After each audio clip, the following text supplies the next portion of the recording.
Hello and welcome to Horror Cult Trash Over, the show that discusses recently just the masterpieces. Sometimes the trashpieces of genre cinema. I'm Gary. And I'm Chris. And it's masterpiece time again. I won't go that far. A lot of people would disagree. Well, I disagree with a lot of people. Let's face it, with Horror Cult Trash Over, masterpiece just means a good film. Okay. So, yeah, I mean, in comparison to some of the other shit we've spoken about. Okay. Yeah, so it's our second and final Women in Horror Month episode. And we have got a great film for you today. We are talking about the 2013 reboot / sequel of Evil Dead. Now, the term reboot, in my eyes, and I believe this is correct, means to kind of include something in the same universe as its original material and, not completely reset it in the same way a remake would. And somebody messaged us on Twitter yesterday saying it's a sequel, not a reboot, and then deleted the tweet quite quickly after, so I think they realised that's what it actually means. But it's a sequel that pretty much follows the same plot as the first film. Yeah, which, I mean, which is understandable because, the whole plot of the first one is this cabin and the book, and yeah, that's the formula. So, I mean, that's technically what Evil Dead 2 does as well. Yeah. And just Army of Darkness is just in its own little world. As a franchise, I fucking love Evil Dead. It's one of the few franchises where I'll give every film 10 stars out of 10. It's just so enjoyable. You've got the first Evil Dead, which is straight up horror, this film, which is straight up horror, and then you've got your two comedy films in between, and of course there's the Ash vs. Evil Dead TV series as well, there's the video games. It's just really enjoyable horror. Like, I would say there's a little bit of comedy to the original film. A little bit, but it's more scary than the other two that come after it. Yeah, I suppose so. I mean, Evil Dead 2 is one of my favourite horror comedies of all time. It's just slapstick, gore, over-the-top, perfect film. But yeah, it's a very popular franchise. I named my letterbox name after the types of demons you get in these films, Deadite Gas 92. Yeah, and this... I would say this film takes itself more seriously than any of the other films. Yeah, this definitely takes itself the most seriously. You've got some serious themes in here, and more female representation as well, because, I mean, you've got the first three films, Ash is your lead character, Bruce Campbell is iconic in the role, but he is very much your lead character for those films, whereas this film, you've got female protagonist, female antagonist, turns back to female protagonist, and so on, and obviously we'll explain as we go on, but you get a wide range of representation for women in this film, and much like last week's film, Carrie, both films have some sort of entity taken over someone, but I mean, obviously last week it was telekinesis within Carrie, and this week it's possession, and they both end with the lead character covered in blood. Yeah. Take from that what you will. So yeah, this was released in 2013 on a $17 million budget, and it was very successful at the box office. It made its money back. And it's got a really good following. Like, horror fans really embrace this. And I was saying to Chris yesterday, this is really around the time when horror started getting good again. Between 2000 and 2009, there just wasn't a lot. There wasn't really anything that stood out. I mean, obviously there was Saw, because you had your torture porn phase. But for me, Saw was groundbreaking, but then you got, things like Hostel and everything. It's just, I don't know, it just wasn't really a standout decade for horror for me. No, I think there's always a collective sigh when a reboot or a remake or a sequel or a reimagining is announced. We post updates like that on the Facebook page. Yeah. There's always and I would join in on a lot of them as well. But there's always a bit of a collective, oh God, another one. And sort of during the 2000s. Yeah. There was a lot of remakes, a lot of subpar remakes, a lot of the fuck you remaking that film, remakes. So I think in 2013 we were sort of still there where we were like, I don't know. I don't know if I'm excited for this or not. And it is a good film. It's true to the original, and it brings something new into it, new ideas, new elements. But it still stays faithful to what the Evil Dead is. Yeah, so and for that, it is successful. Yeah, and that's the thing, you know, it's like you said, there was that remake resurgence. You had the early 2000s, it was still the Scream rip-offs, and then you had your remakes in the middle, and then your torture porn.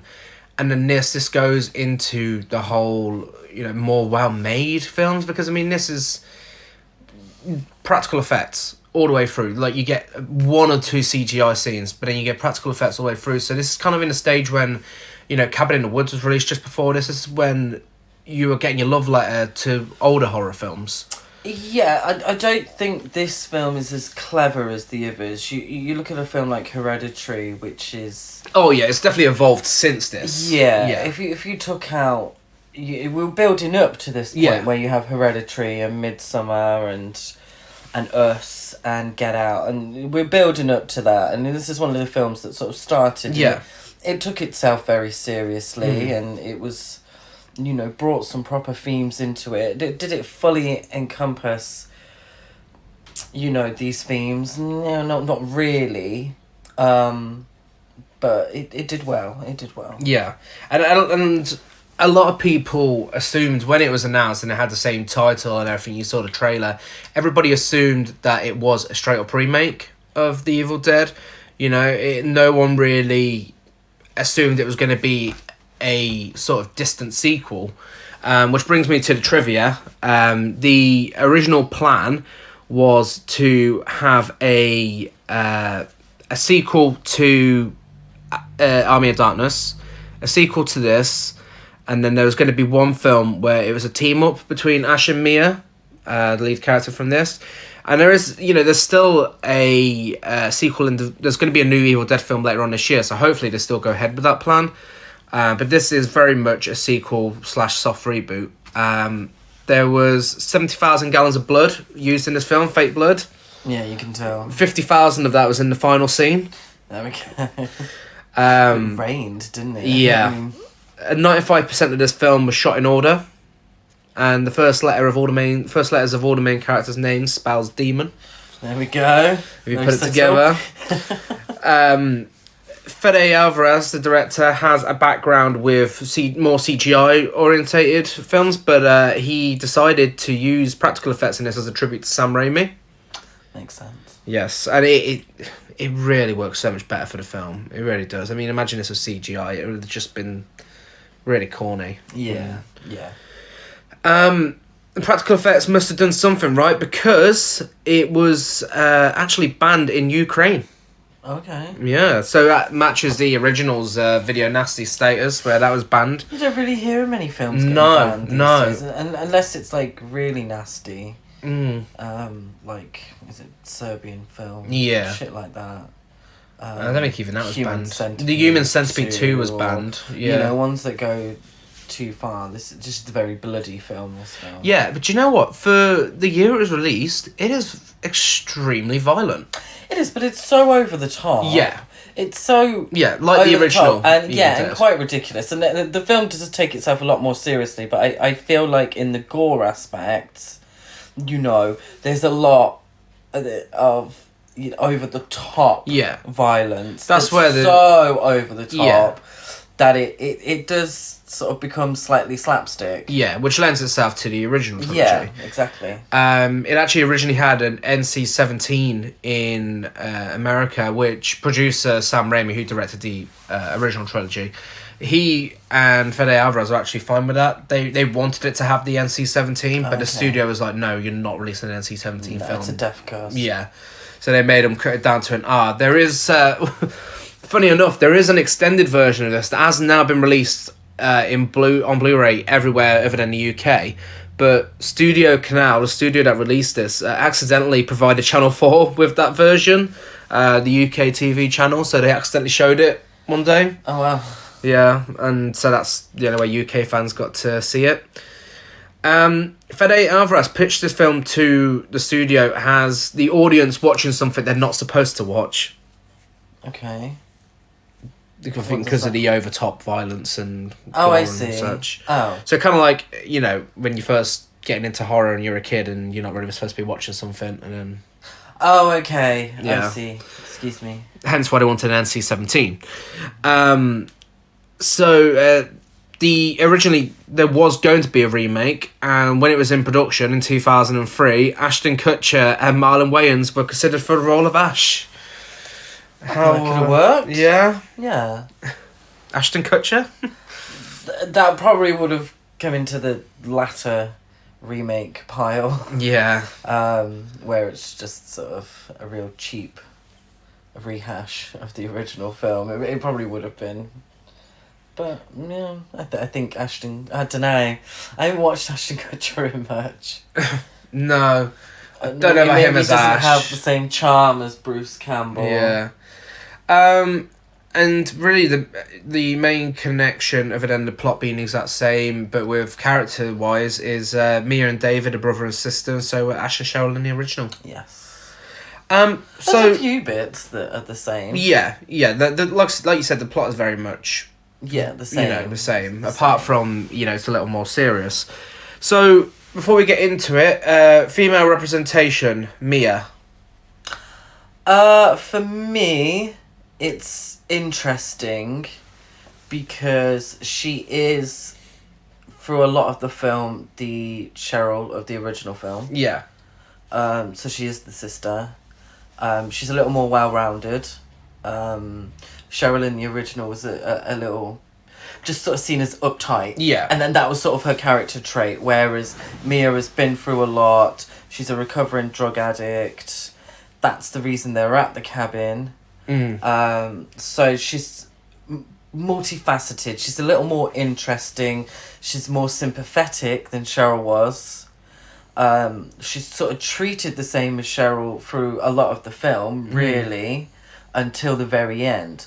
So she sort of goes from protagonist to antagonist and then protagonist again. Yeah.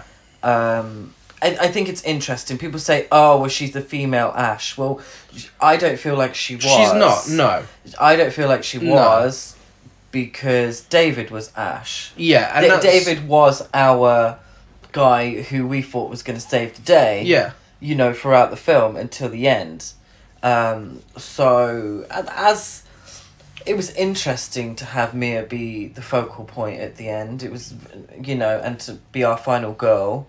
Because, by all accounts, Ash in the first film was a final girl. Yeah. You know. Yeah, it was interesting. I don't think she was, you know, kick-ass, killing it Ellen Ripley style, like some people think. She maybe was at the end, through necessity, but she, you know, she wasn't that strong of a female. I'd have to disagree. I mean, well, by the third act, I'd have to disagree. I mean, obviously, like you said, you know, taking it back to how people thought this was going to be female Ash, when this was first announced, obviously the internet was in uproar, like, oh, I can't believe Ash is a man, my Ash is a man. Fuck off. No, you can't fucking put a gender on a made-up person, you fucking idiot. But, obviously, it's not the case, because Ash still exists, as we know, through the post-credit scene. But yeah, no, you're absolutely right in the way that David is the version of Ash you got in this film, but in a way, Mia's kind of like a late Janet Leigh fake-out, in the way, well, technically David is, in the way that, you know, you've got an hour and 20 minutes of thinking David is your lead character, you know, that's fighting off these Deadites and such, and then Mia comes back to life, you've got no more David, and then she is your lead character. And the reason I think she's a strong character is because obviously this entire film is her overcoming a drug addiction. Yeah. If you look at it... Do you think that maybe the metaphorically... Yeah, I think the Deadites are her facing her demons. Yeah. And obviously succumbing to them, you know, as a metaphor for addiction, when she is possessed. and then, you know, her coming out of it and then fighting the abomination at the end is her fighting the addiction and then defeating it. Yeah. That's a really interesting premise. That's a really interesting idea. I don't know if that's what was intended, but that's what I took away from it. I feel that maybe that is, you know, because they could have just sent her having a little holiday in the cabin in the woods. Yeah. You know, I really think that her drug addiction is there to mean something or is a big part of the story. Yeah. I do find it interesting, and we'll come across it as we go on, but like I said with Carrie last week, a lot of the issues are caused by men. You know, Mia becomes our antagonist when she's taken over by the Deadite spirit, but it's fucking Hipster Face's fault. Yeah, he reads the book. And also her drug addiction, it's not said specifically, but it was a coping mechanism for when she was pretty much abandoned by David to look after her dying mother by herself. Yeah. It's not said outright, but I feel that, you know, she used drugs to cope with that time, and therefore her drug addiction was kind of David's fault for abandoning his family. The same way Margaret White was abandoned in Carrie by her husband, and she became the way she was because of that moment. Yeah, which is why I think she's such an... for both of these films, both of these weeks now, I think that's what makes it so interesting with its female representation, is that, you know, it's quite empowering in the way that they're fighting back these problems that have originally been caused by men, and then... Exactly. And when you think about the film, Mia was always... should have been our final girl. Yeah. Because David wasn't as sympathetic. No. You know, in the original, Ash was just such a likeable guy. And it was quite sad because I didn't think any of his friends were unlikable. Whereas in this one, there's a few characters that are quite unlikable. The men in particular, really. Yeah. But in the original, no one was really unlikable. So there was a bit of a sadness to it. Ash seeing all his family and friends dying in front of him. Whereas in this one, Mia is probably the most sympathetic character. Yeah. So, but she's also saved by David in the end as well. True. But then she has to save herself when he's gone. Yeah, yeah. So it starts with, as well as the drug addiction, it starts with her on her own, you know, after coping with her mum and everything, and ends with her on her own as well. I don't think she was on her own, though, because she had her two friends take her to the cabin. They didn't really, you know, like they said, they really... I don't know if they're as present as they could have been, because they were saying about how they took her before and she went home early and stuff. It didn't really strike me as major people in her life. But that brings me to the next person, Olivia. She's a nurse, not a doctor, remember? Olivia. Oh, yes, yeah. She's a nurse, not a doctor. For me, I don't know, she has a moments where she's unlikable, but I don't know if that's just, you know, her trying to be harsh but fair to help Mia. Yeah. You know, it's a strange one. She's kind of like in the middle of the two representations in this one. She is very much a side character, but she's also important in a way of trying to force Mia to get over her addiction. What would you think about this character? I don't think much to her. She, spoiler alert, she's actually the first one to die. Yeah. But she gets more character development than Natalie, the other. Yeah. Natalie's just there for an extra death. Yeah. To make up the numbers, and I actually believe that. I don't. There's no development to her. I actually forgot that she was in the film. Yeah. For a lot of it. This Olivia, isn't it, the nurse? I don't know. She seemed to be harsh but fair. Maybe taken over the motherly role. Yeah. To a certain degree. But I don't know. It's hard because she doesn't really... She didn't have much dialogue. She didn't really have much... She just sort of kept trying to, you know, help Mia or tell David that not to drive Mia away. Yeah, she was very much trying to be the voice of reason. Shit hit the fan. Yeah. Yeah, but maybe she made some wrong decisions. Maybe the moment it happened, they should have drove away. Yeah. I don't know. She wasn't really present enough in the film for me to care. And then, like we said with Natalie, she's David's girlfriend, and she's very much there as within the female role in horror films. She is the blonde victim that's there to be killed. Basically, she was a sympathetic death for the character of David. Yeah. But that was about it really, and she had her death had some cool moments. For the gore, and I think maybe the writers didn't think too much into those characters and just thought actually it should be pretty cool to chop her arm off. That's a cool character to see do that. I don't know. I think for me, within the whole film, Mia's the only one that's really multifaceted. David is almost there, but I don't feel like I've got much to say about David either. But he abandoned his family. Yeah. It's kind of his plot point. Yeah, and then he was just a guy fighting for survival throughout the rest of the film. Yeah. Right, so getting into it, the plot is 5 friends head to a remote cabin where the discovery of a Book of the Dead leads them to unwittingly summon up the demons in the nearby woods. And we start with a TriStar logo. This always throws me a bit, because TriStar's not very... Is it still a thing now?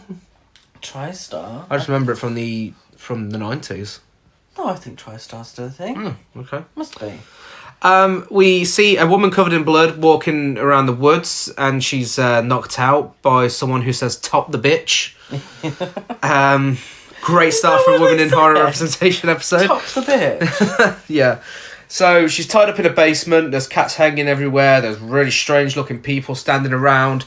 Her dad's there with her, and she's pleading with him to let her go. And he tells her that she killed her mum. He pours petrol over her. And, she's still pleading for help, but then her voice changes a bit, and she tells him she'll rip his soul out, calls him a pathetic fuck. He sets fire to her, and the only CGI scene that we get in the film, and she gets shot, and we get a title card. I mean, what an introduction. Yeah, that's a strong intro. Yeah, I mean, and this is basically there to set up the basement of the cabin. Because this is obviously someone who's also fell victim to the Book of the Dead and has become a Deadite, killed the family. I mean, it pretty much that's just there for that, really. Yeah, I don't think this film feels the need to explain it to us. No. I think they know that we know what the Evil Dead was, the film, so we kind of guess from the beginning what's been going on. And so it's just a cool start to... Yeah. It's their way of saying, you know what, look, this is in the right hands. This is an Evil Dead film. This is what you're getting. Yeah. And then we get a really good overhead shot of our main characters driving to the cabin, which was very, very Kubrick, I found it. You get a lot of... wasn't the woods upside down? Yeah. Yeah, I mean, any shot like that, you're going to go, that's a Shining. Yeah, there's some great camera work in this film. There really is. Because, I mean, as well as it being a over-the-top horror film, it's very well made as well. So we're introduced to our characters. You've got David and Natalie speaking to Olivia. Natalie introduces herself and says, Olivia, you're a doctor. And she's like, no, actually, I'm a registered nurse, bitch. Without the bitch. I feel like there was maybe a romantic history there. I think there was. Really... I think Olivia is David's ex. Yeah. But she's her boyfriend is the hipster guy. Yeah, so we're introduced to Eric, and I've got here, he's the most 70s character you'll ever see in any I film. got confused. So he came in, and I was like, oh, is this set in the past? Well, apparently the actor chose to go with the glasses and the wig in order to give it more of an authentic style for the time that the original was set in. I was like, well, the original was 1980s. This is very 1970s, but okay. Yeah, he looked like the Friday the 13th Part 3 Yeah. hippie guy. He looked like he was going to be killed by Leatherface, if I'm honest. Yeah, he did. It did throw me a little bit. I was like, everyone else looks like modern, and he doesn't. So yeah, they have a little chat, and David's told Mia his sister is out back. And then we're introduced to Mia. She's played by Jane Levy, and Jane Levy is a fantastic actress. She was really good in Don't Breathe, which was made by the same team as this. Mm-hmm. You're also a fan of... Suburgatory, which is a TV series she was in.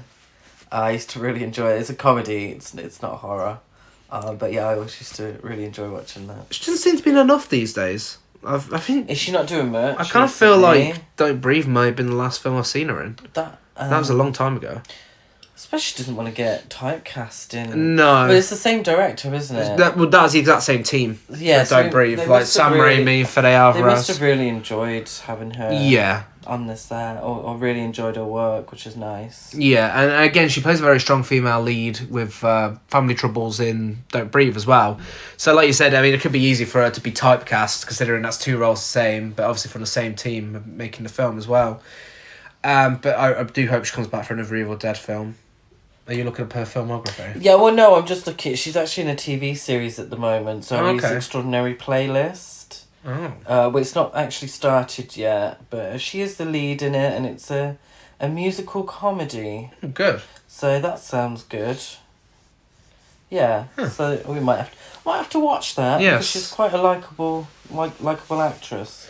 So when we were introduced to her, she is drawing pictures and sitting on the car from the original film, which is a very nice touch.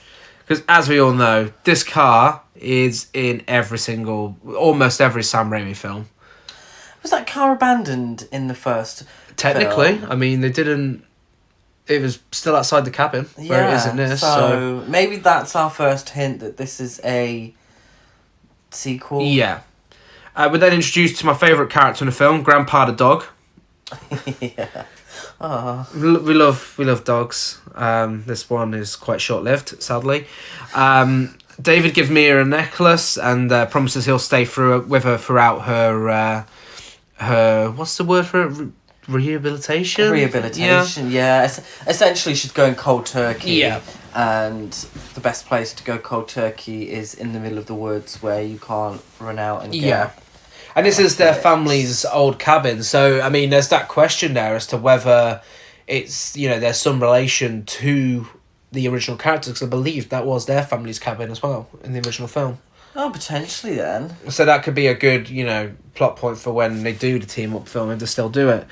What do you think was interesting about the necklace, Gazman? The necklace is thrown on the floor later in the film, and it's in the same shape as the necklace in the first two. It's just as ugly as the necklace in the first film. I really don't understand. I know it was small budget. I think it is the same necklace. But this is a wooden version where it was metal in the first film. But what was Ash's girlfriend called?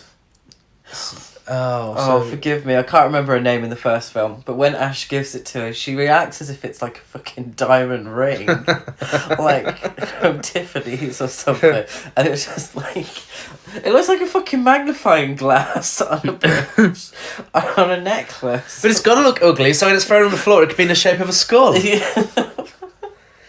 But yeah. So, it's the same design for some reason. Ugly necklaces aside, we find out that, obviously, like I said, she's there for rehabilitation. She does a little speech and throws the drugs down the well and says, let's play cold turkey. She does, don't she? Yes. Sorry, I'm not laughing at that.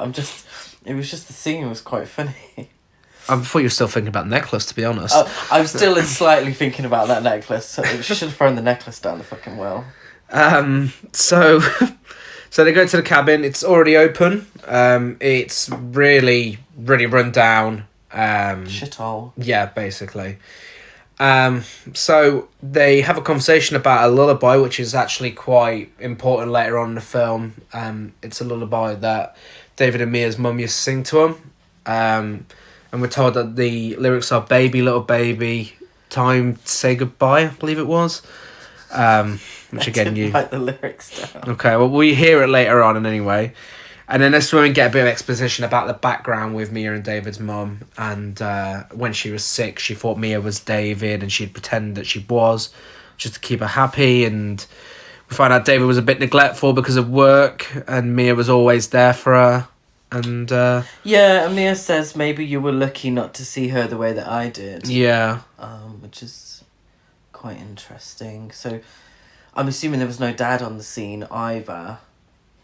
No. No. So, David completely abandoned, his mother and Mia by all accounts.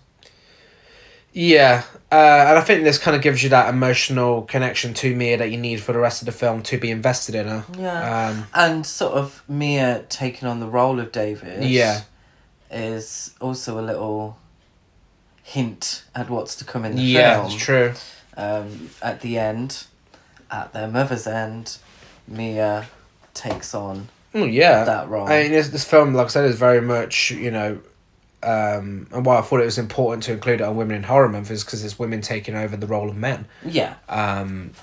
And I think that's a very interesting take in a modern horror film, especially when you get so many people upset on the internet for that sort of thing happening. Oh my god! I read an article. Was doing a very small amount of research for this film, and it says why the Evil Dead has done the gender swap without pissing you off. Jesus and Christ. I'm like, why? Why would it piss anyone off anyway? And you're like, yeah, we know that the Ghostbusters all-female cast has pissed you off. But Evil Dead did it right. Fucking Ghostbusters pissed me off so much. How did Evil Dead do it right? They chucked her in the basement for half the she's film. She's not even meant to be Ash. No. That's not the point. No. And fucking hell.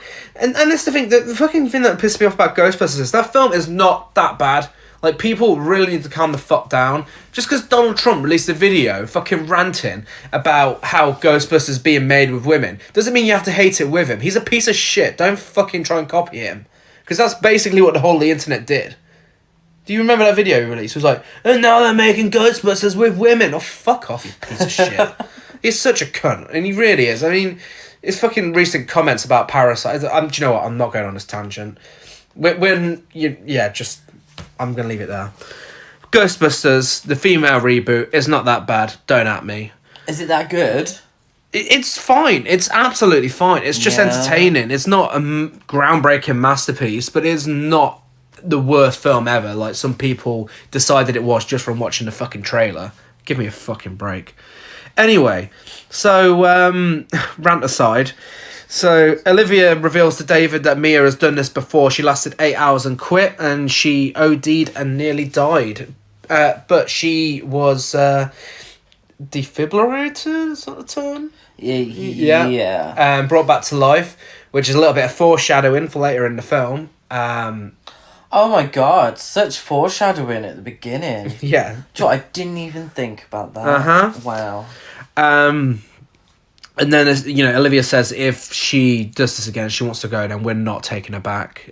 David's a little and ahhing about the idea, but, Eric, everyone's favourite 70s character, is, completely behind the idea. And then we have quite a hard cut to Mia screaming and freaking out in the cabin, and this really shows off her performance skills, and she's very much a fucking scream queen. Like, yeah. Very, very much. So Olivia's comforting her, she's going crazy in the cabin, but it's because she could smell something. She could smell like something's died. And we get a hero of the film, Grandpa the dog, discovering the basement. Yes. This is all thanks to Grandpa. Wow, it is actually. It's all the dog's fault. the male dog, there we go. There we go. It is the male's fault in this film. It is. So he discovers the basement, and there's all blood around the basement door, which I was thinking, that could be from the original film? Because it would make sense. Yeah, but all the dead cats are from specifically the clip before. Yeah, the beginning of the film. Yeah. So they... the beginning of the film. The beginning of the film. No, didn't insert a clip into the film. And so they open up the basement, and Mia asks, what's your medical diagnosis now? And Olivia says it fucking stinks. There we go. So they Eric and David go down into the basement, very much like in the original Evil Dead. It was just the two male characters that went down. Then they discover the hanging cats, the shotgun, the Book of the Dead, and then we get some meat cutting. A little bit of foreshadowing. Yeah. Oh god. From the same character. For fuck's sake. Same character using the same electric knife that she uses to cut off her own arm. And Mia's walking around in circles in the rain, and we get a very dramatic shot of Eric opening the book. The Book of the Dead. Plastic, and the book, of course, like the original, was covered in skin.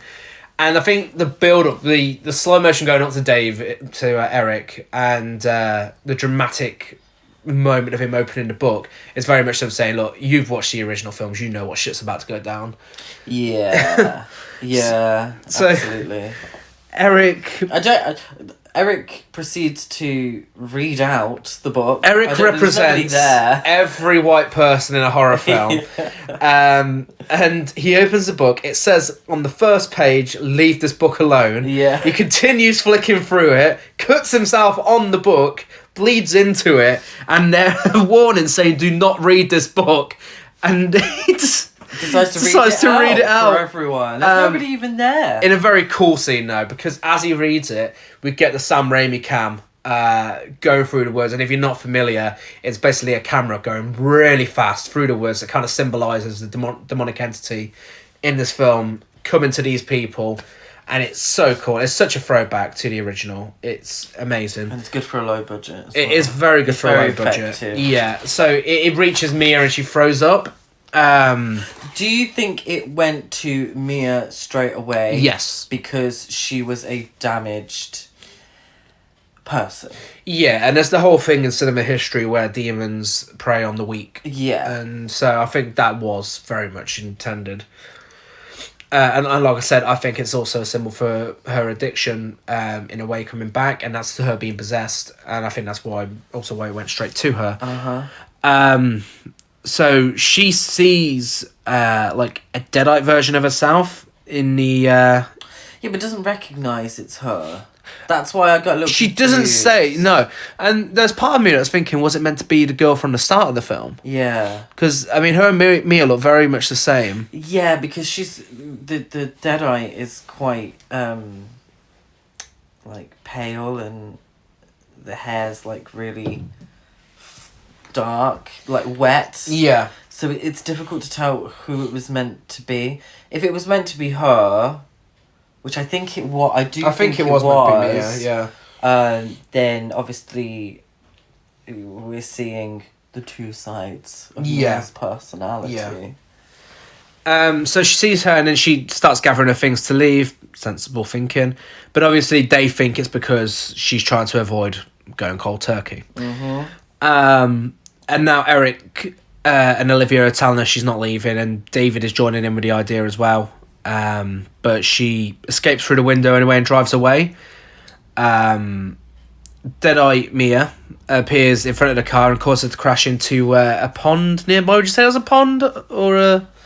Yeah, let's say pond. Lake. I think it's too small. I don't think it was a lake. But it was a load of water, anyway. Way too much time discussing that. So, Mia escapes... Maybe it's a ravine. Maybe. Mia escapes from the car, and then the Deadite version of her rises up from the pond. We'll carry on the same pond.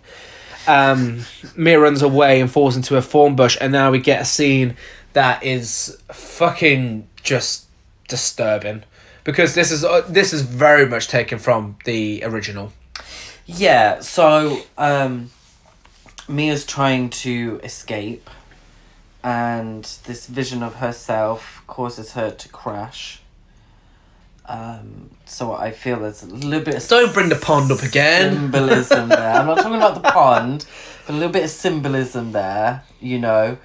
She's blocking her own way to freedom. There we are.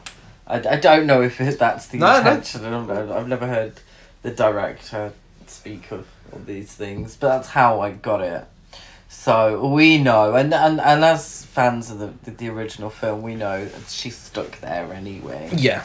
But this is quite symbolic of her running away from her troubles, and this side of her is keeping her there. And then she gets tangled up in the branches. Thorn bush. The thorn bush, yeah. And similar to the original with Cheryl, but also it's the Deadite version of her comes back, spits out some... Yeah, this is what's... I don't know, it just makes it more gross, or... It kind of justifies the scene being in there, because in the original, you basically just get Cheryl being raped by a tree. Yeah, in the original... Very sexualised in the original. Yeah, it is very sexualised, and I think... Sam Raimi has gone on record saying he regrets it. He didn't want that in there. No, it was very gratuitous. It was very unnecessary. For me, it was just for shock value. Yeah. And a little bit of titillation, which, you know... a lot of horror films use rape as a way to shock. You know, it's like if the blood and guts don't shock you enough, let's put a sexual assault in there, and I don't like that. I find them fully uncomfortable. Yeah, no, I agree. I mean, for me, the original version of this scene, still to this day, it still makes me uncomfortable sitting through it. It just feels very... and I think that's what... it adds to how disturbing the original is, because it's got very... Yeah, it just feels like... Again, like Fede Alvarez said about this film, it feels like you shouldn't be watching it. It feels very grimy and because disgusting. It's gratuitous. I mean, in the original film, Cheryl's top's ripped off. Yeah, and this is by a tree, and I found this just as disturbing as the rape scenes in like Last House on the Left or I Spit on Your Grave. Yeah, but this is a fucking tree. Yeah. So it's weird when you think about it, but when you watch it, it's just really uncomfortable.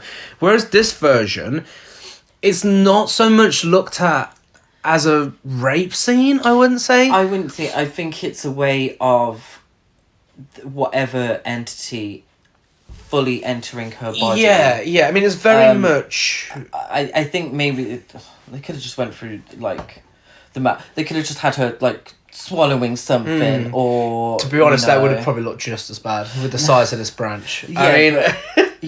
but it came out of her Deadite mouth. Well, this is what's interesting. Why didn't it go through her mouth? I didn't think the nod to sexual assault in the first film was necessary. No, I mean, I think... It's less gratuitous. Yeah, I mean, you very much, you got the, the branches from the thorn bush coming to life and separating her legs and, pulling her arms apart and that, So there is that look of the sexual assault happening. Of course, it comes out of Deadite Mia's mouth, the final branch, and then goes right up her...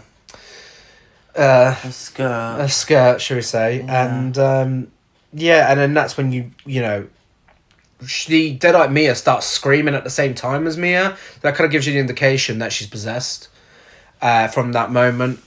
Again, I don't know how necessary it was, but, at the same time, it is there to say, look, we are acknowledging the original film. Yeah. So, I just didn't think that needed acknowledging. No. Because Sam Raimi had gone... Yeah, it means he regretted it. I mean... Saying that he regretted that. Well, that's the thing. I mean, maybe... Or at least the way the scene was shot. Yeah, maybe including it in a less sexualised manner. Maybe that's him, trying to redeem himself in a way. Maybe. I mean, it is one of those things, and I feel a little uncomfortable talking about it, if I'm being honest, as two guys. But it crops up in a lot of films. You have a film like I Spit on Your Grave. It's fundamental to the story, really uncomfortable, and I feel that's a little gratuitous as well in that film. Very. These exploitation films that rely on sexual assault to, number one, get the lead actress's kit off, and I fully believe that is part of it, and you watch a film like I Spit on Your Grave, and it feels dirty. Yeah. In a way, because we're watching somebody sexually assaulted, and you know, that's not to say that we love horror films. You know, we see people get their heads cut off and body parts flying everywhere, and we watch that for entertainment. But there's something about... It's because it goes on in real life. You know, you don't really... I mean, people get murdered in real life, but not necessarily in the same sort of inventive ways as they do in horror films. Yeah. And I think it's very important to discuss, especially whilst we're doing a Women in Horror Month episode. You know, it is always women in horror this happens to. You don't necessarily see it happen with men. No. And it's... I mean, unless obviously we're talking about Deliverance. Yeah. But, well, yeah, really. When it's done right, it's, you know, it isn't... It's shocking, but it I don't know, it brings something different to the narrative. Sometimes it's just not necessary. You watch a film, and it's not a horror film, but The Accused with Jodie Foster... You know, the whole narrative is based around, you know, her sexual assault. Yeah. And it's really shocking, and it's a really difficult scene to get through, because it's, you know, played for real. It's not there to titillate. It's not an exploitation film. It's a very serious film, and it's a very serious subject matter, and it's treated like that. Yeah. You know, whereas in a film, like, what is... there's so many of them. But like I Spit on Your Grave, it feels, you know, nasty. Yeah, in the way that it's, you know, it's included there so then we can get a horror film where someone goes out and commits acts of revenge and such, and it's... As much as that's satisfying for, you know, someone who's been through that, is the fact that someone's getting their revenge or something like that, you know, it's, at the same time, it's using a very real-life matter to set up a piece of fiction. Yeah. And not in a necessarily sensitive way either. No, it's not. And it's a very sensitive subject, you know, it should always be treated with sensitivity. And not to say these are bad films. I don't think I Spit on Your Grave was a bad film necessarily. No. It's a sign of the times as well. It is. Things have changed now. But it's just so uncomfortable. But then you've got a remake of I Spit on Your Grave, and then you've got its two sequels, and then you've got the sequel to the original, when again it's very much all sexual assault based. It's like, okay, that wasn't the main aspect of that film. You know, you've had the sexual assault scene. Fair enough, you've got to have it in the remake. It's a remake. Great. After that, why are you still including this shit in its sequels? Just have her going out on revenge or something, you know, it's... I suppose people don't watch it just for the rape. No. But I think there needs to be a subtlety to it. Yeah. And I think essentially what the difference between The Evil Dead and the Evil Dead reboot is the first film, you know, it wasn't subtle. No. It was there to titillate, essentially. Whereas in the second film, it's a shocking moment. Yeah. But it's not, you know, Jane Levy stayed fully clothed. Yeah. And there isn't any close-ups of her tits or anything like that. No. Where it is in the first film. So it's played in a different way. So there's a violation there. Yeah.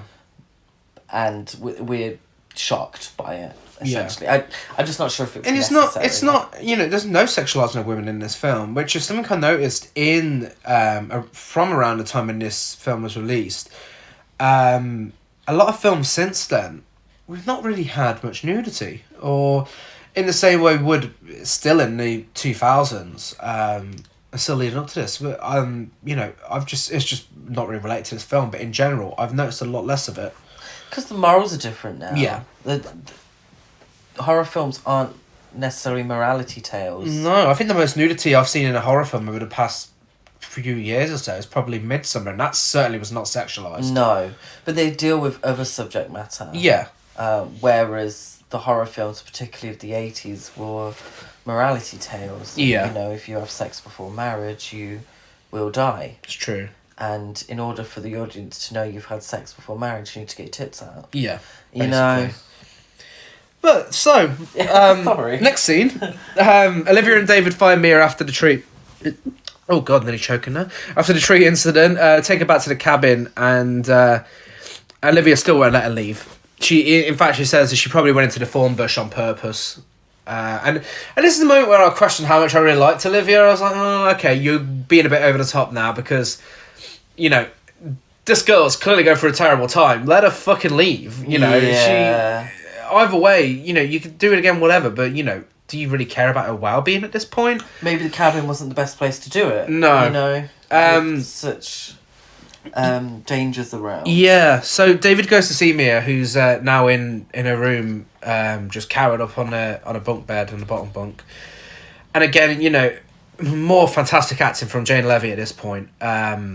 This really, you get to see the versatility in her acting at this stage. She starts whispering to David and starts saying, you know, we need to get out of here. There's something in the woods and it's in here with us. And David very much does the disbelieving white guy in a film thing.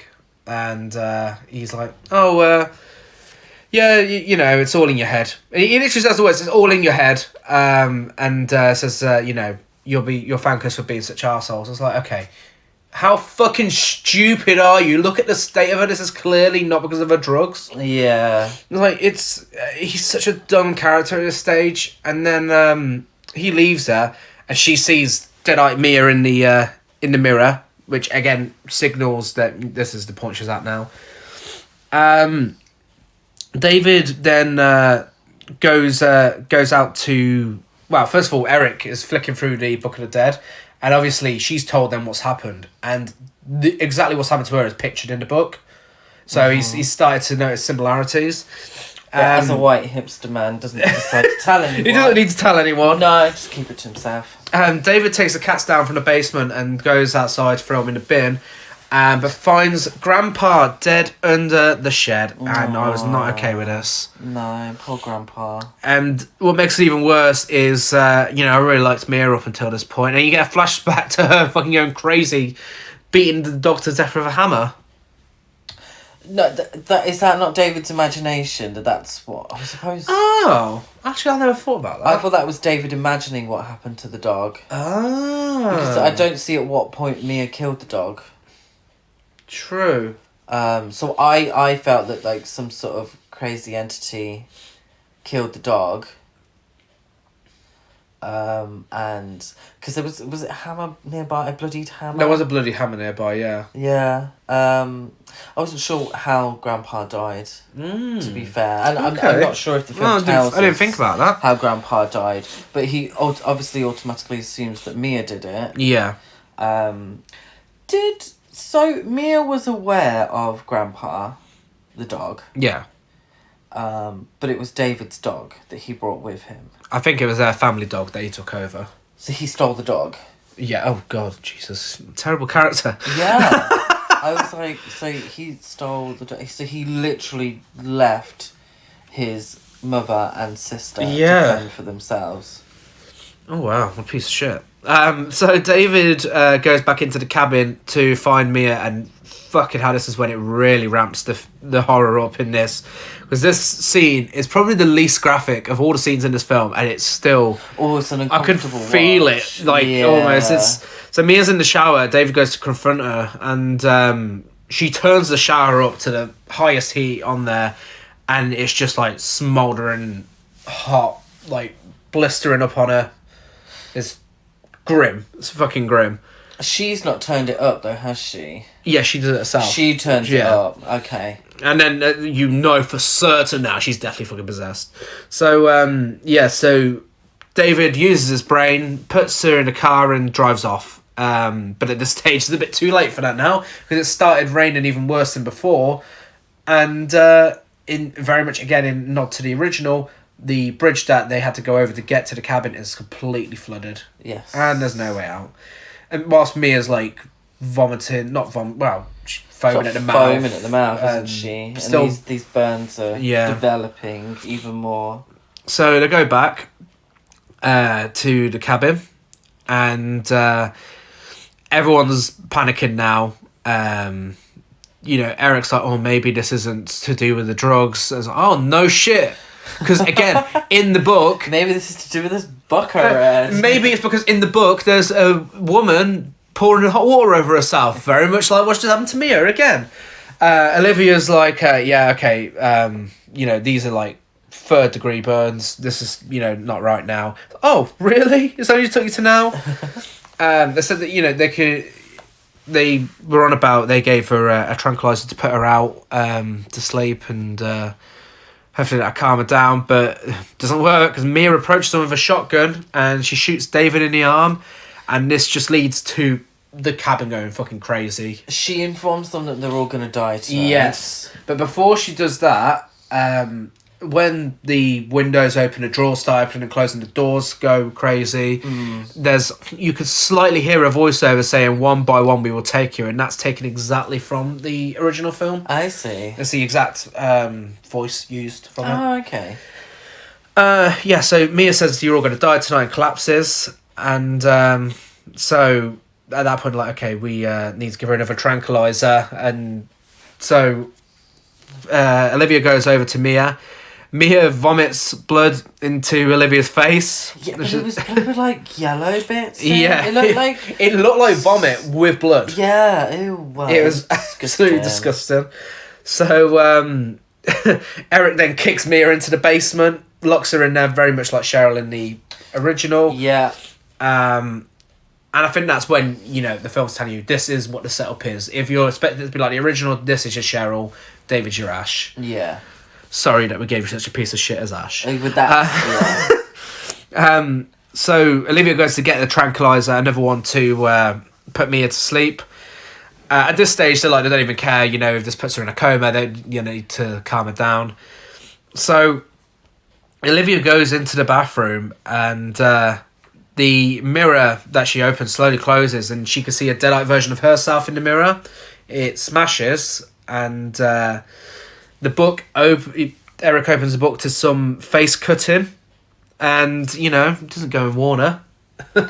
Well, she wets herself on the way to the bathroom, yeah. doesn't she? Well, no, on the way out. Is it on the way so out? the mirror smashes and she goes to leave and she's stopped in her tracks. She has a wee. She does. Very yellow. She needed to be drinking a lot more. As a registered nurse, she really should have been way more hydrated than she was. Thank you for that medical diagnosis. You're welcome. If it's clear, cheer.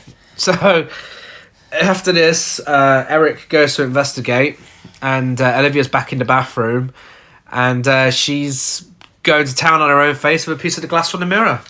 Yeah, so it's our second case of self-harm, but when the Deadites take over. You didn't get that in the first film, did you? Not really, no. No. No, it was more harming others, wasn't it? I don't know what it means, but yeah, it all sort of starts with self-harm and then goes into harming others. Yeah. Yeah, and Is this drug addiction again? Yeah, it could be. This idea of self-harm? Yeah. I think the whole thing with Mia was, like I said, the drug addiction, so it could be carrying it on to the other characters through the Deadites as well, because it's the same sort of demonic entity going through all of them. So. Yeah. But yeah, so Olivia's cutting her face open. Eric slips on a bit of skin. And he smack his head against the toilet. He smacks his head on the toilet, and Olivia goes up to him and starts stabbing him with the glass.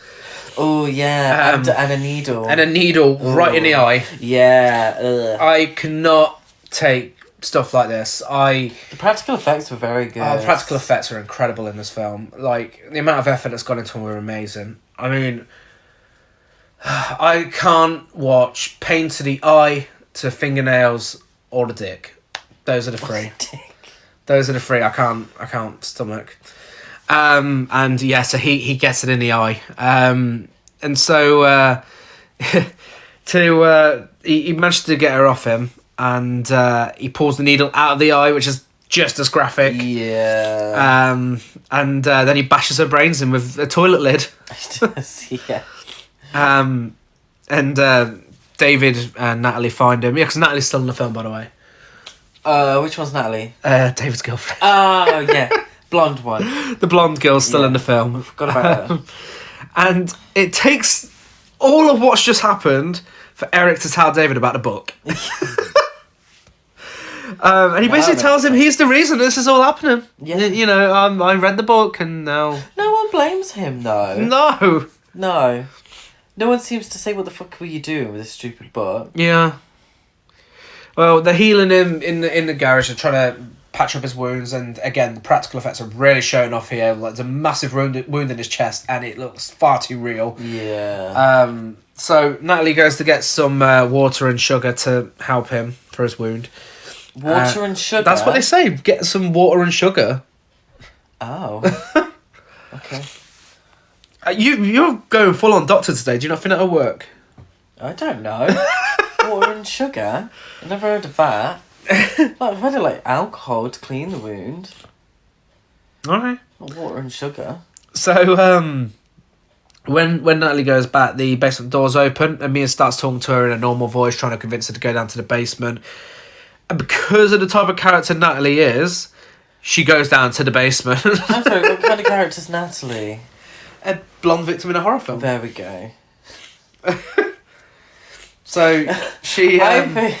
I think that Natalie was in it because later on it says it needs 5... It does need 5 people, needs yeah. 5 people to die, and needs 4 people just doesn't have the right ring to it, so they just need an extra person. 5 sounds right, because 5's like the pentagram, and, you know, yeah, makes more sense. Cabin in the Woods did it the year before, so they have to do it with this as well.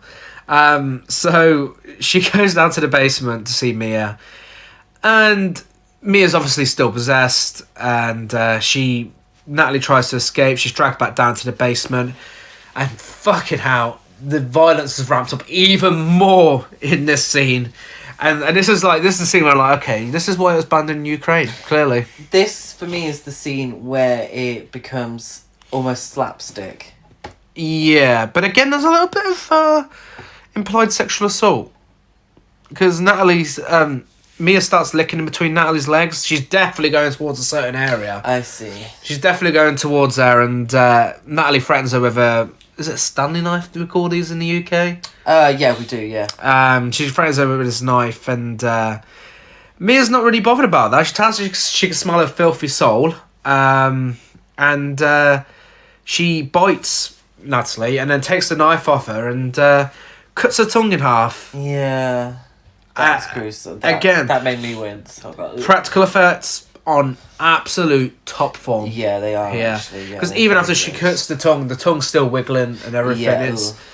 Yeah. Then she makes a lovely proposition to Natalie. She says, kiss me, you dirty cunt. There we go. And proceeds to kiss her with her tongue in half. David opens the basement to see his sister and his girlfriend making out. Although Deadite Mia then offers him to go down there so she could suck his cock and calls him a pretty boy.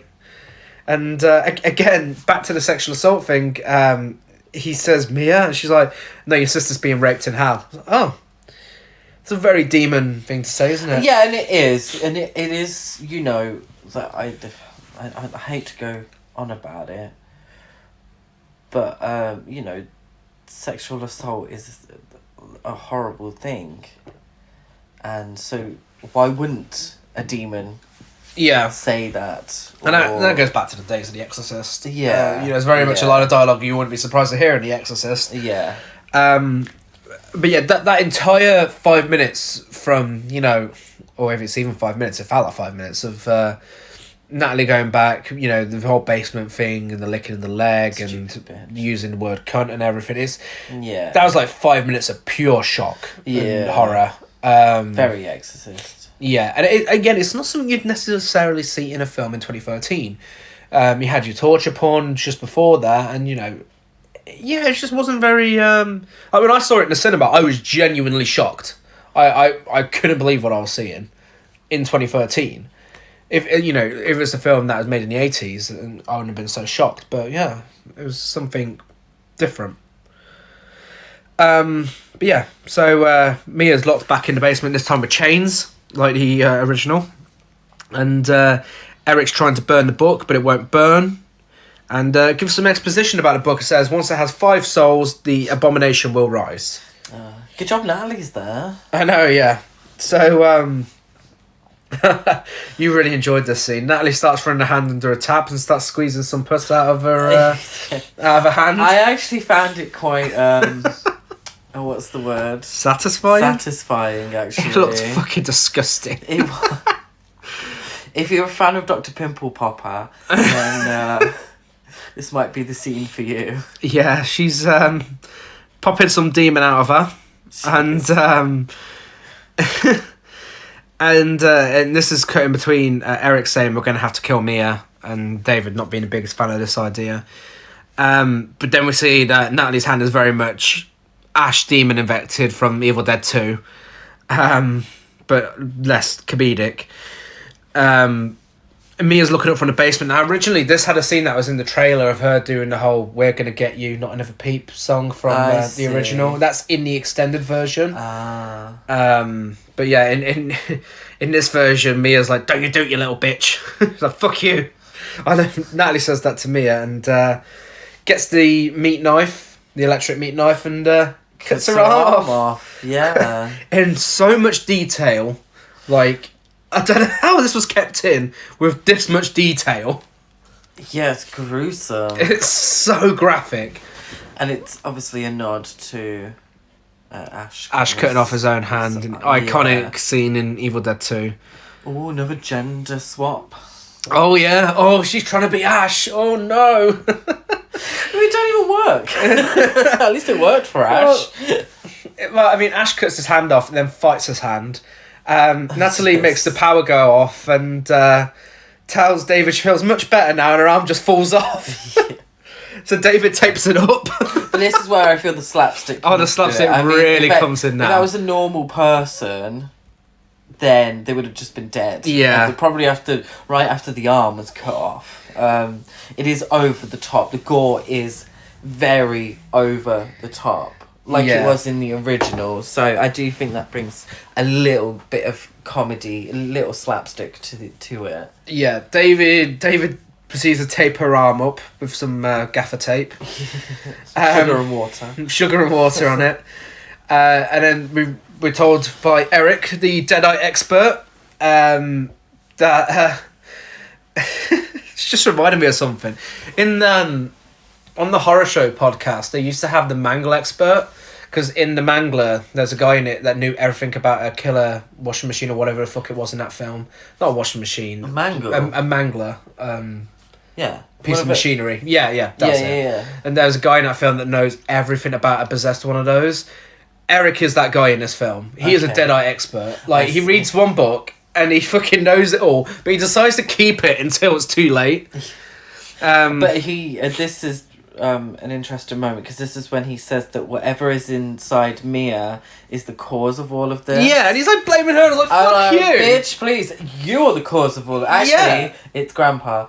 But in terms of humans who can use their, logic, it was you who fucked everything up. If you didn't read the book that said "Do not read me," then maybe she wouldn't have something inside of her. She'd probably be on the way to recovery by now.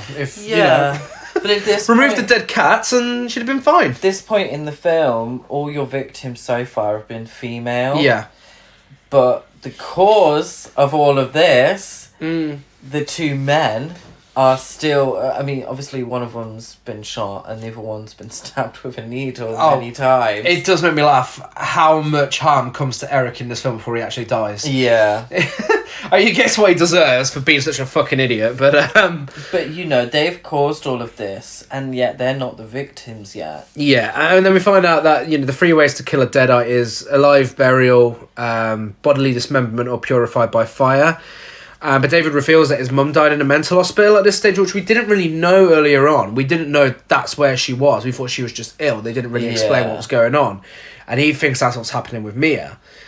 But then...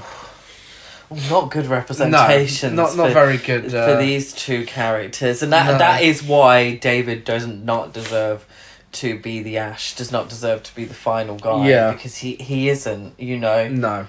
he's put all the blame on everybody else. They're victims, but they're victims of their own stupidity. Yeah. But unfortunately, the three women, they're victims of their stupidity as well. Yeah.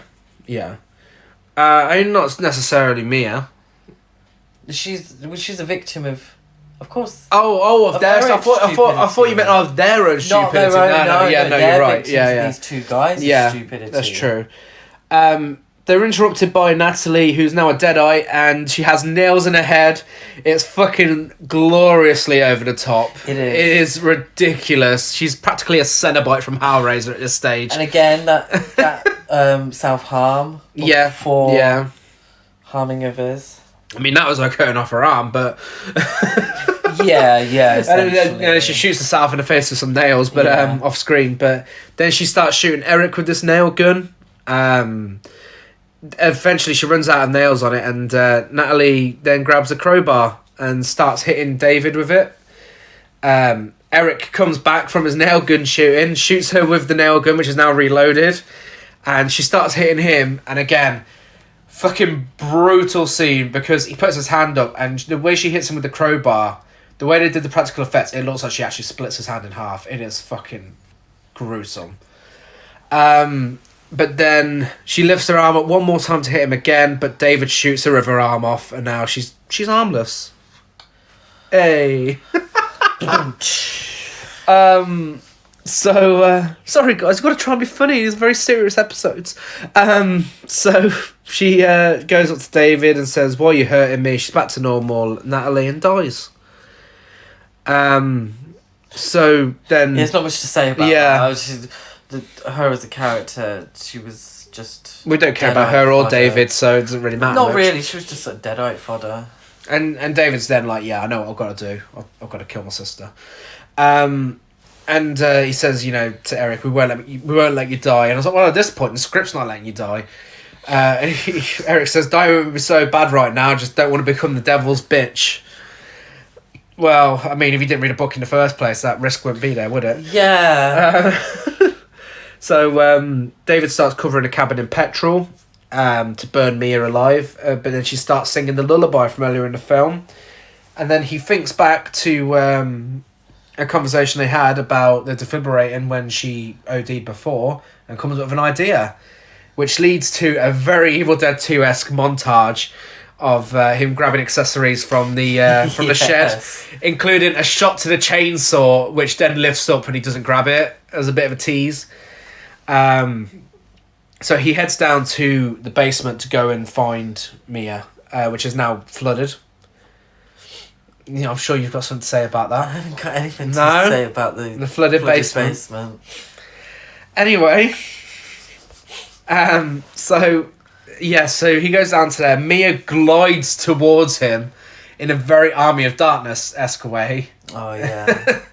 She glides towards him and starts cutting him and throwing him around. She's really strong. She's very strong. I thought this was quite funny because it was just sort of like she was just sort of throwing him into each corner of the room. They felt like it was the same shot each time. Yeah, it is very cheesy. This scene, it's great. I think the lighting really helps with this scene as well. But she tries drowning David, and Eric turns up, still alive, whacks her over the head with a crowbar, but it's revealed that she stabbed him. And he dies at last. He finally dies. So David puts a red dress on Mia, and the necklace. Do you think that's a sort of symbolism? The fact he buries her in this red dress that we've not heard anything about before now. Why? And then Did considering they say anything about the red dress? Well, no, but I mean the fact that he puts it on her, he actually puts it on her. She wasn't wearing it originally, and then obviously with what happens with the rain and blood and everything, it's very red. Yeah. I don't know if that means anything. Oh, I don't know. No, I don't. Oh. Maybe. Maybe. Someone can explain it to us. I just thought red was danger. Well, he buries her, and she comes back to life, and necklace as well. She wakes up and she starts saying demon stuff to him, asking why he's doing this, and taunting him about the mum and abandoning them. And in a way, this could be seen as him burying his guilt. Yeah, essentially, she's proper reading him to filth. Yeah. Over his past decisions. And yeah, this could be him burying his guilt, which he doesn't deserve to, because he hasn't resolved any of it. No. Well, he, after he's buried her alive, he then digs her back up and brings her back to life by form of needles and electricity. What about you, Dr. Chris? Do you think that's a good... Yeah, that's how I always do it. Okay, good. Glad that's accurate. So she comes back to life. I think it's all good now, it's all sorted. And David goes to get the car keys from the cabin, but guess who's back? Eric! He's Deadite Eric now, and he stabs him. David gives Mia the car keys and locks her out of the cabin because he wants to be the hero. And he shoots the petrol can and sets the place on fire. Yeah, so he essentially sacrifices himself to save Mia.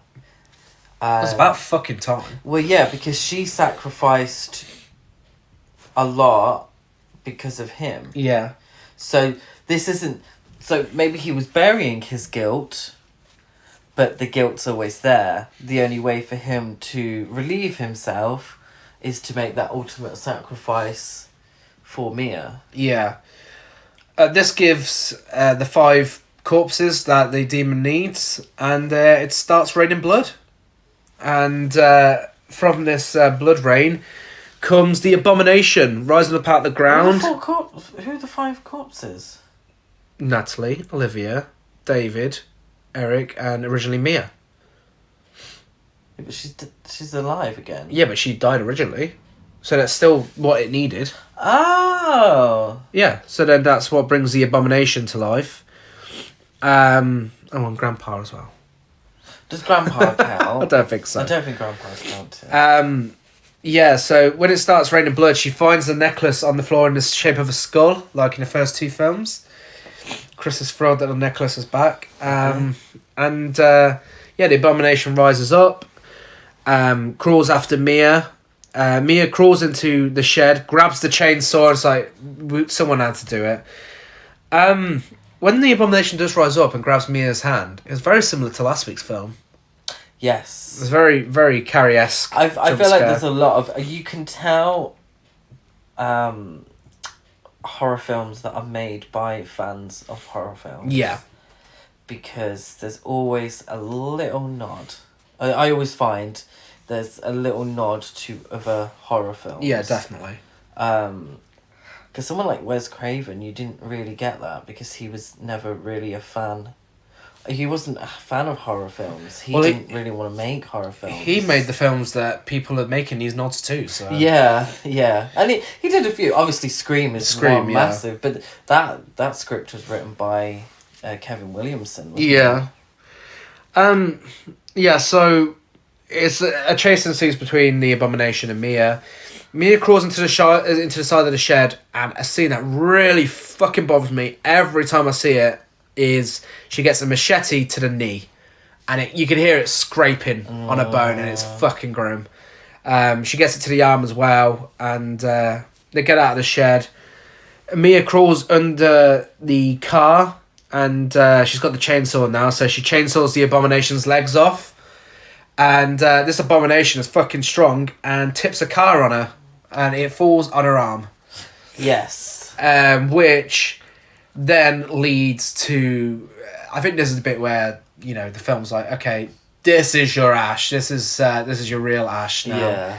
Because she pulls her arm off, again, in a very graphic manner, that pulls no punches. She pulls her arm off from under the... her hand from under the car, and the abomination crawls up to her and says, I will feast on your soul. And in some incredible line delivery, Mia says to her, feast on this, motherfucker, and chainsaws her in half. That's the abomination dead. And that's the abomination dead. But Mia still had another line for her and said, go back to hell, bitch. And of course, me and 1,000 other gay boys worldwide are like, yes. Yeah. Okay, I'm glad to know you're so excited about it as well. The blood rain stops. Mia puts on a necklace to Chris's joys and looking nice. Puts the necklace on, walks away. The book closes itself, and then we get the credits. But as the credits reach the end, we get the voice from the tape recorder of the first film, and we get Ash turn into the screen saying "groovy." That's the end of the film. And that's the end of the film. Perfectly set up for a sequel with Ash, but not had one yet. Yeah, I feel like the end, it's a good end for the film. I don't know. I don't know if we'd really, because we'd had all that time when Mia was in the basement. I don't know. I'd like to see another film so we can sort of get to see her a little more. Yeah. But yeah, it was good. It was fun. It was a fun ending. Yeah. It was over the top.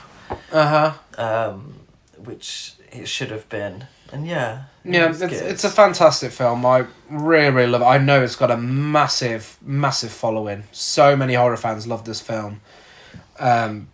Which, it's good because, like you said, it kind of takes away that sort of hatred for... Because it's not a remake, but, material based on old material. It's good when you expect dog shit, and everybody was expecting it to be dog shit. Yeah. Then the fact that it is good makes it so much better, Yeah, absolutely. And, and again, I thought it was a very important film to discuss for Women in Horror Month because... Whereas last week we spoke about Carrion out as the old representation in horror, from the 70s, this is very much the modern representation of women in horror because, following from this, you get more strong female leads and it's not a rare occurrence anymore for this to happen. Look at, the latest Halloween that was released. You got Laurie Strode in that, who is an absolute badass. Yeah, I never thought that Mia was ever the shrieking victim in this. No. Yes, she was taken over by the Deadites. So she was in a way a victim. If you look at this in terms of her drug addiction and the symbolism, then she was a victim of, her addiction. Yeah. Or being taken over by the Deadite. But she was never seen to be shrieking or cowering at any point, even towards the end, even at the end when she becomes our final girl, she's grabbing the chainsaw and trying to go for it. Yeah, absolutely. And I'm glad that's the sort of representation we have now in horror because it's very rare that you see a horror film where it's insulting to women other than Black Christmas. Yeah, Black Christmas tried too hard in the opposite direction, I feel. Should we mention... No. We won't mention that film, what I was about to mention, because we are back on Friday with our original versus remake episode where we'll be talking about The Haunting. 1963 versus 1999, and as you know, we do a best and worst of the month on those episodes, and we watched the worst of the month on Friday. We won't discuss that right now. We'll leave you in suspense. Do you even know what we're talking about? I know it's forgettable, but fuck me. I know what you're talking about, yes. Yeah, I did forget that film. Yeah, we'll leave that as a surprise for you. If you're up to date with modern horror, then you'll know what it is anyway. Yeah, so we were back on Friday. Thank you for listening, and let us know what you think about Evil Dead. I'm pretty sure I know. This won the vote that we put out between this and Jennifer's Body. There's a lot of votes for Jennifer's Body. Like, this won by about 5 votes, I'd say. So I think we'll have to do an episode on that in the future, because that obviously has a great following as well. But yeah, no, thanks to everyone who voted. Thanks for everyone for listening. If you're on social media, get in touch with us. Tell us some of your favourite strong female horror films. We're on Horror Cult Trash over on Facebook and Instagram, Horror Cult Trash on Twitter. If you listen on iTunes, give us a rate, review, and subscribe. Like and follow on anything else. On the socials, on Letterboxd, very appropriate to today, I'm Deadite Gaz92. Gazmo205 on Instagram, GazCruise92 on Twitter. I am Chris Barker 823 on Twitter, Letterboxd, and Instagram. And until next time, don't read any books covered in skin that you find in the basement underneath a load of dead cats. See you on Friday. Bye.